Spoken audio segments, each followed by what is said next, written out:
We had a Bill 89 before that. We were unable to garner the support we needed to pass Board Bill 89. And so we reintroduced the bill in the next session. The Board of Alderman session goes from April to May, and then it starts over. So we introduced a new and rather revised bill that was given the number Board Bill 69 in actually April 29th of 2005.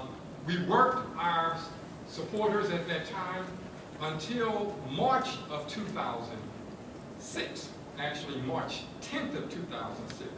We were able to pass a bill for civilian review in the city of St. Louis, which was the first bill of its kind to be passed by the Board of Aldermen.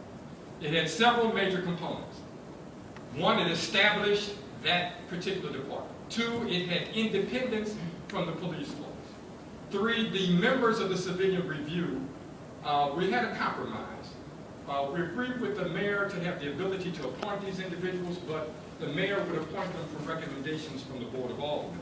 And then that final recommendation that the board comes up with, that the mayor comes up with, have to be approved by the Board of Aldermen. That was just to ensure that a wider body of individuals would have input on who are the individuals to review these complaints. The board bill also set out the parameters for the Civilian Review Board. The board was able to take in complaints from citizens against the St. Louis Police Department, or members of the St. Louis Police Department, of alleged misconduct. That misconduct could also include racial slurs and other breaches of conduct and laws within the city of St. Louis. That board would have the authority then to accept the complaints and to involve themselves in review and investigation of those complaints. At that time, in 2006, St. Louis's police force was still under the control of the state, and therefore there was a separate board of police commissioners who had more authority over the control of the police than the city of St. Louis did, and certainly of the Board of Aldermen. In fact, there was a state statute that said that the Board of Aldermen could not interfere with the functioning of the St. Louis Board of Police Commissioners and the St. Louis police force. They made that pretty clear. Keep your hands on. So the Board Bill 69 did require, after passage by the Board of Aldermen, that the Board of Police Commissioners would review it and have to adopt that ordinance as a part of their functioning before it could be implemented. So the question could be asked if the Board of Police Commissioners at that time had the ability to determine a civilian review board. Two questions come up. One, why have they never done it? And two, why then even go to the Board of Aldermen to do it? Several answers. One, throughout the country, some of the most successful police review boards have always been created through a legislative process and not an administrative process.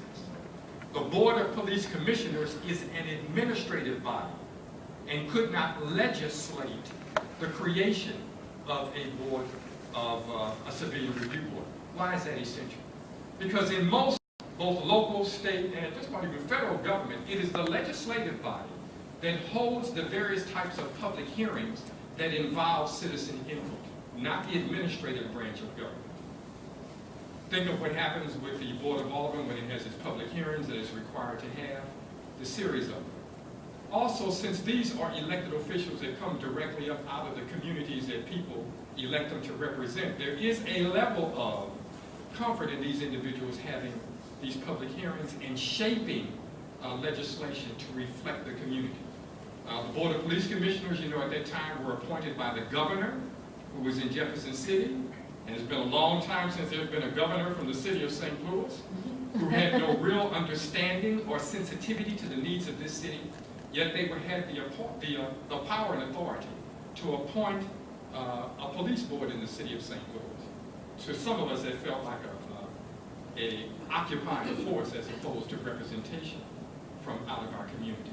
So this board bill that was introduced in April of 2005 and finally passed, with a few changes, we had what was called a floor substitute that finally passed on March 10th, 2006, was a landmark piece of legislation, one for St. Louis, and really throughout the country. We got national attention on that one. the fact that the size of the city of St. Louis, one was passing it with its problems and issues, was able to pass a civilian review board for the first time in its history. You keep me on time? I'm not over. I'm over. You have how many? 3 or 4. 3 or 4.